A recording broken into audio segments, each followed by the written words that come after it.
नमस्कार, मैं रवीश कुमार। चीनी क्या सरकार की बेवकूफ़ी के कारण महंगी हो गई है? गन्ने से इथेनॉल बनाने चली और चीनी के लिए गन्ना कम पड़ गया। कारण यही है या कुछ और भी है? सवाल पूछो तो जवाब आता है, क्या हो गया? चीनी महंगी हो गई। चीनी से तो बीमारी ही होती है। तब फिर आप चीनी का आयात भी बंद कर दीजिए। क्यों कर रहे हैं? मोदी सरकार को ठोस जवाब देना चाहिए या फिर राज्यों में अपनी सरकारों के मंत्रियों से कहना चाहिए कि जब कुछ पता ही नहीं है तो आलतू फालतू के बयान बंद कर दें।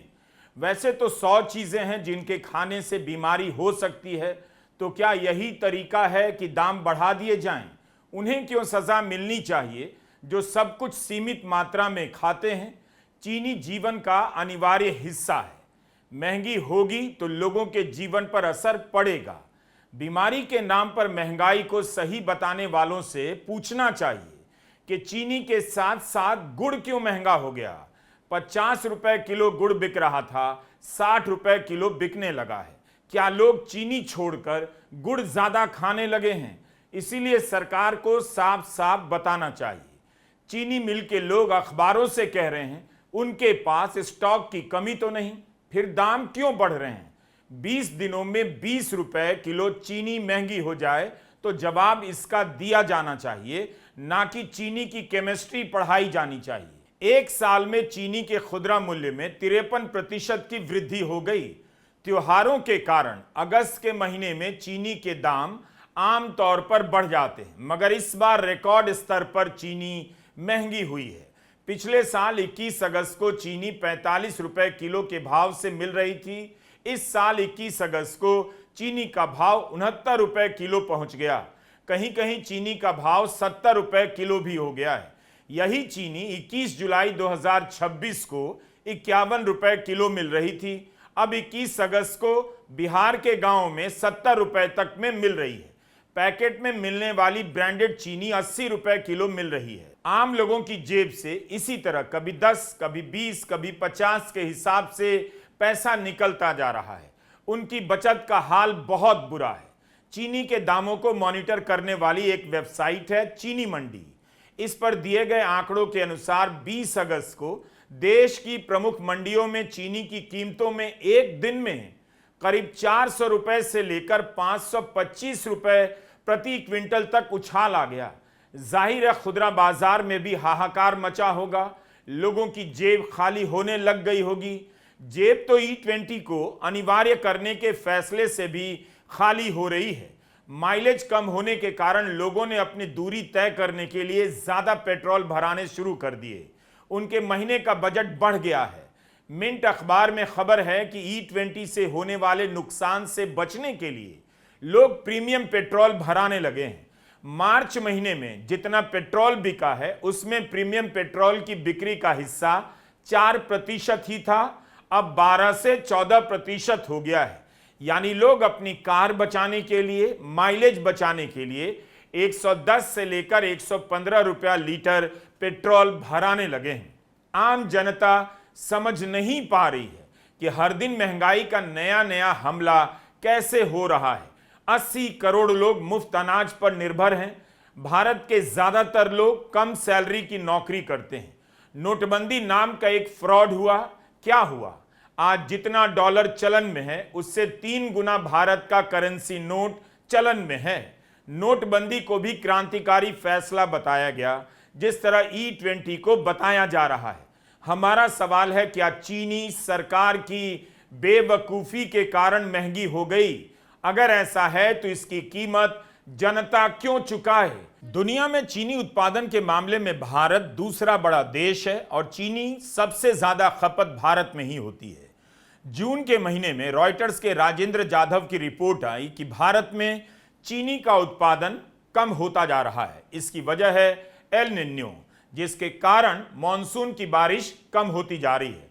दूसरी तरफ जो गन्ना उत्पादन हो रहा है उसका 10% हिस्सा इथेनॉल बनाने में खपने लगा है। इस वजह से भारत अगले 3 साल तक निर्यात करने की स्थिति में नहीं होगा। 2016-17 में भारत को चीनी का आयात इसलिए करना पड़ा क्योंकि अल निन्यो के कारण सूखे की नौबत आ गई थी। जब यह सब सरकार के सामने है तब क्यों सोती रही? उसे पता नहीं कि एल निन्यो देश के आम लोगों का बजट बिगाड़ने वाला है। क्या भारत की यही तैयारी है? किसी को यह भी पता नहीं कि एल निन्यो ही एकमात्र कारण है या कुछ और कारण भी है। आखिर किस आधार पर निर्यात के लिए छूट दी जा रही थी? अब जाकर खबरें आ रही हैं कि सरकार अक्टूबर से इथेनॉल के लिए गन्ने के इस्तेमाल पर रोक लगा सकती है। चावल और मक्के से ही उत्पादन होगा ताकि चीनी का दाम बढ़ने से रोका जा सके।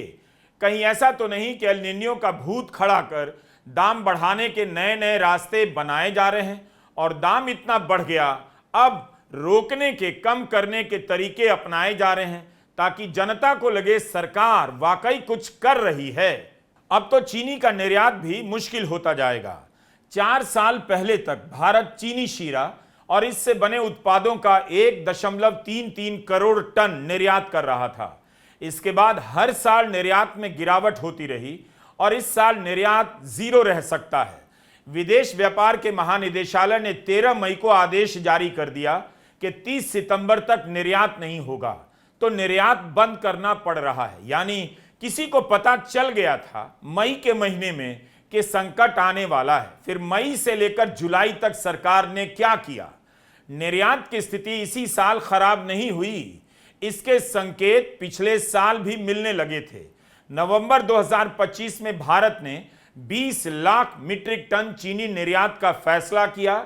उस समय भी कुछ लोगों ने सवाल किया कि निर्यात नहीं करना चाहिए क्योंकि उत्पादन कम हो रहा है। तब सरकार अपनी वाहवाही करने लगी कि निर्यात पर ड्यूटी हटा दी गई है ताकि चीनी के निर्यात से देश के किसानों को फायदा होगा। कितना फायदा हुआ देश के किसानों को? अब आयात से ड्यूटी हटा रहे हैं तो क्या उससे भी किसानों को फायदा होने वाला है? बिजनेस स्टैंडर्ड में संजीव मुखर्जी ने लिखा है कि उन्हें चीनी बनाने वाली कंपनी के अधिकारी ने बताया कि कोई तो है जो सिस्टम में बैठे लोगों को गलत जानकारी दे रहा है और चीनी के उत्पादन में कमी के बाद भी भारत सरकार निर्यात का फैसला ले रही है। पिछले साल सितंबर में प्रहलाद जोशी ने कहा कि शुगर इंडस्ट्री ने ही गुजारिश की थी कि निर्यात की छूट दी जाए। Indian sugar and bio energy manufacturers association के बयान भी इंटरनेट पर मिल रहे हैं, जहां वे पिछले साल अगस्त से ही निर्यात बढ़ाने की मांग कर रहे थे। इसी तरह की बात इकोनॉमिक टाइम्स में आशीष पांडे की रिपोर्ट में है। चीनी उद्योग के एक वरिष्ठ अधिकारी का बयान है कि 2026 की शुरुआत से ही खतरे की घंटी बजने लगी थी, मगर फरवरी में जब गन्ने से रस निकालने का सीजन चल ही रहा था, उसी दौरान सरकार ने 5 लाख टन अतिरिक्त चीनी के निर्यात की अनुमति दे दी।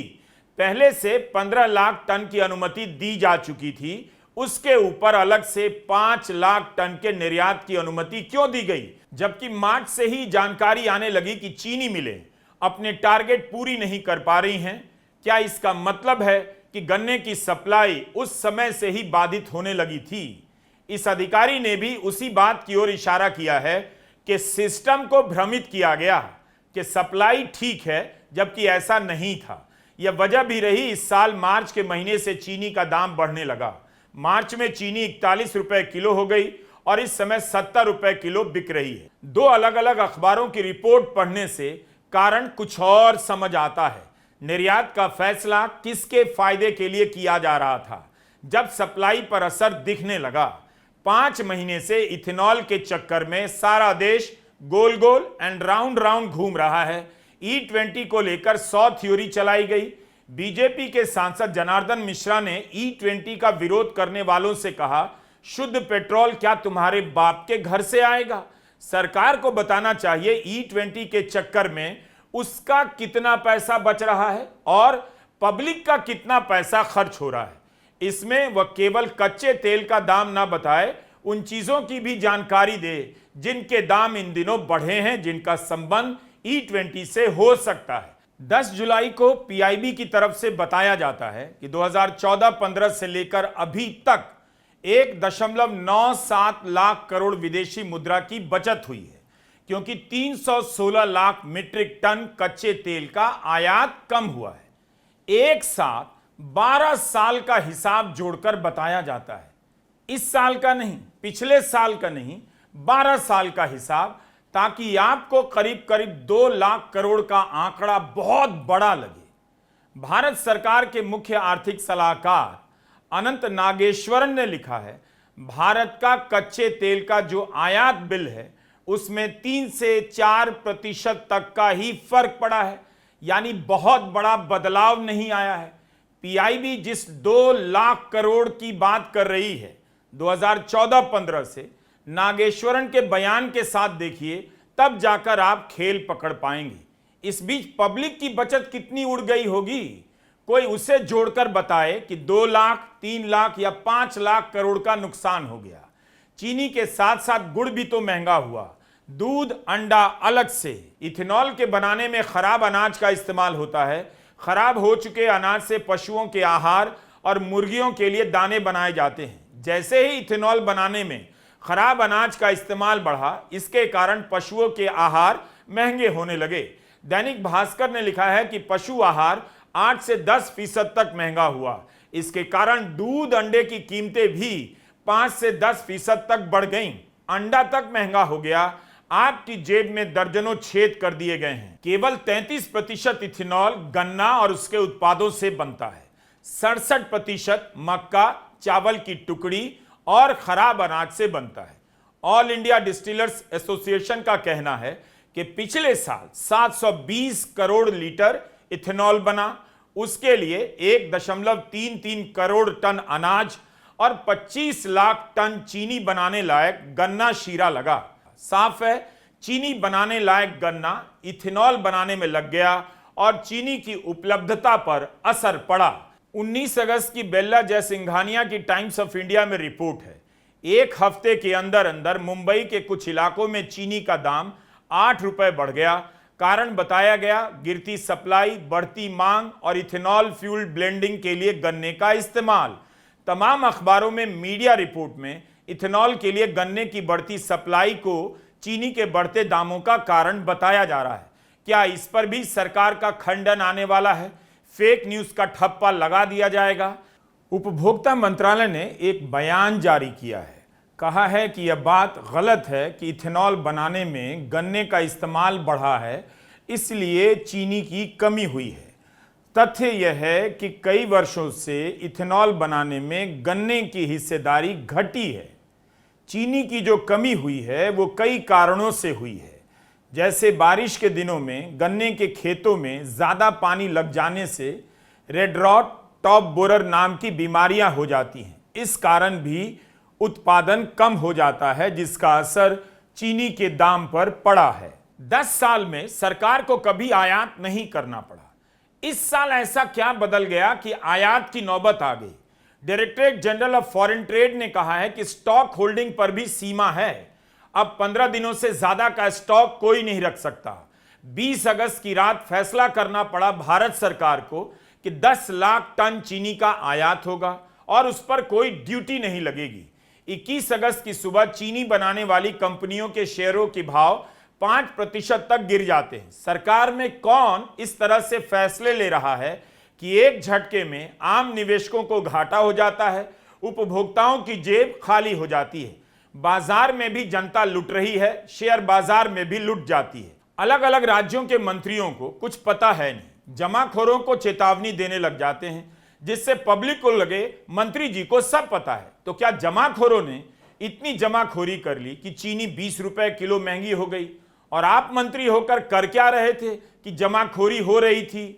सरकार के मुख्य आर्थिक सलाहकार वी अनंत नागेश्वरन ने बकायदा E20 के साथ E10 बेचे जाने की दलील देते हुए लेख लिखा है।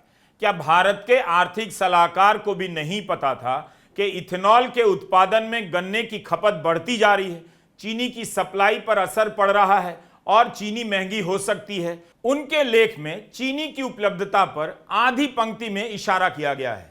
इससे लगता है अंदाजा तो उन्हें भी रहा होगा, फिर उन्होंने खुलकर क्यों नहीं बात लिखी कि चीनी महंगी हो जाएगी, इथेनॉल के उत्पादन पर रोक लगानी चाहिए या कम करना चाहिए। नागेश्वरन किस बात के आर्थिक सलाहकार हैं?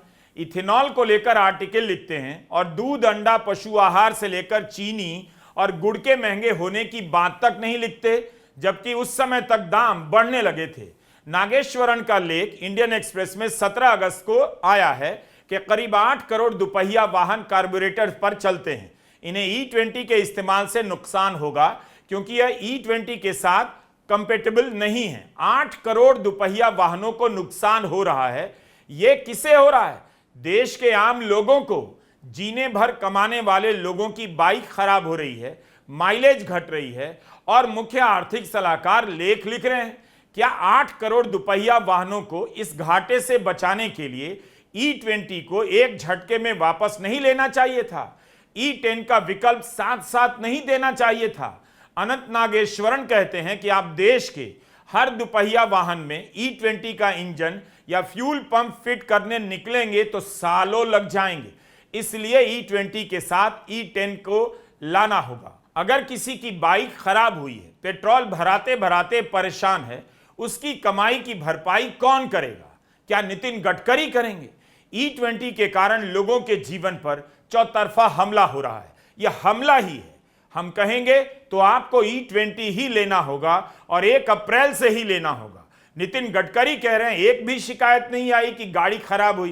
कार खराब की बात नागेश्वरन भी नहीं कर रहे। मगर 8 करोड़ दुपहिया वाहन चलाने वाले कौन लोग हैं? क्या हमारे देश के नहीं हैं? उनकी बाइक की चिंता नहीं की जानी चाहिए? एक तरफ नितिन गडकरी E20 के बचाव में दलील पर दलील दे रहे हैं, दूसरी तरफ मोदी सरकार के मुख्य आर्थिक सलाहकार मानते हैं जब तक आत्मनिर्भरता और खाद्य आपूर्ति के सारे मानकों का ठीक से परीक्षण ना हो जाए तब तक E20 का प्रोडक्शन जितना है उतना रखा जाना चाहिए। इसका मतलब है बिना सोचे समझे पर्याप्त परीक्षण के ही यह फैसला ले लिया गया। जयराम रमेश ने लिखा है कि अब साफ हो गया है कि 25 लाख टन चीनी लायक गन्ना इथेनॉल में चला गया, जिससे केवल पिछले 3 महीनों में चीनी 48 से बढ़कर 67 रुपए प्रति किलो हो गई और गुड़ 50 से बढ़कर 65 रुपए प्रति किलो हो गया। चावल 16% और मक्के का आटा 11% महंगा हो गया। पशु आहार 10.34% बढ़ गया है। बिना सोचे समझे इथेनॉल बनाने वाले अपने मित्रों को ज्यादा से ज्यादा लाभ देने के लिए वाहन मालिकों के पास पेट्रोल के विकल्प भी सीमित कर दिए गए हैं।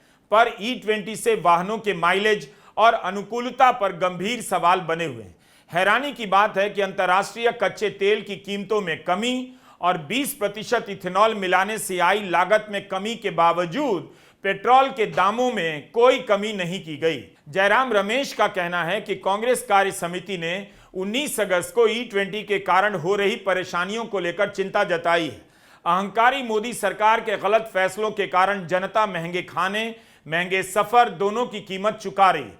हमारी मांग है E20 नीति की तत्काल समीक्षा हो और जनता को बिना इथेनॉल वाले विकल्प दिए जाने चाहिए। गाड़ी भी महंगी पड़े, रसोई भी। ऐसी जन विरोधी ईंधन नीति देश को स्वीकार्य नहीं हो सकती। ये E20 का जो मामला है ये बहुत बड़ा इशू है। नॉर्मली हम कहते हैं कि दाल में कुछ काला है, मगर ये दाल ही काली है। Brothers and sisters, this is a matter of sequencing. In any campaign, we have to decide the sequence of affairs. Our problem right now is that there is so much corruption that there's a huge line in what we have to sequence. Don't worry, this issue, we're going to take it up in a massive way, because this is destroying people's cars, destroying people's scooters, destroying people's lives, and literally is stealing directly from them. लोगों की बचत घटती जा रही है। 2010 से ही बचत में गिरावट देखी जा रही है। भारत में काम करने वाली आबादी बढ़ती जा रही है, लेकिन घरेलू बचत 2 दशक के निचले स्तर पर है। लोगों को समझ नहीं आ रहा इतनी मेहनत की जिंदगी के बाद उनके पास पैसे बच क्यों नहीं रहे, उनकी जिंदगी बेहतर क्यों नहीं हो रही। टैक्स पर टैक्स दिए जा रहे हैं, मगर चारों तरफ घटिया सुविधाओं का अंबार लग गया है। पुलिस किसी को भी थाने में बुलाकर पीट देती है, खबर लिखने पर पत्रकार के घर पहुंच जाती है। स्कूलों की हालत देखने जा रहे आशुतोष रांका को गुंडे पीटने आ जाते हैं। कुल मिलाकर भीड़ और भगदड़ का आलम है। लोग पता नहीं और कितने साल लेंगे समझने में कि धर्म और राष्ट्र की राजनीति तो मजबूत हो गई, मगर उसी धर्म और राष्ट्र के नागरिकों की हालत कमजोर हो गई है। चीनी की कीमत क्यों बढ़ी, इस पर बात कीजिए। उस सरकार से पूछिए जो एक परीक्षा तक नहीं करा पाती है। उससे आप उम्मीद कर रहे हैं चीनी के दाम बढ़ने से रोकेगी। आप उम्मीद कम कीजिए, दिमाग ज्यादा लगाइए कि आपकी हालत ऐसी क्यों हो गई है। नमस्कार, मैं रवीश कुमार।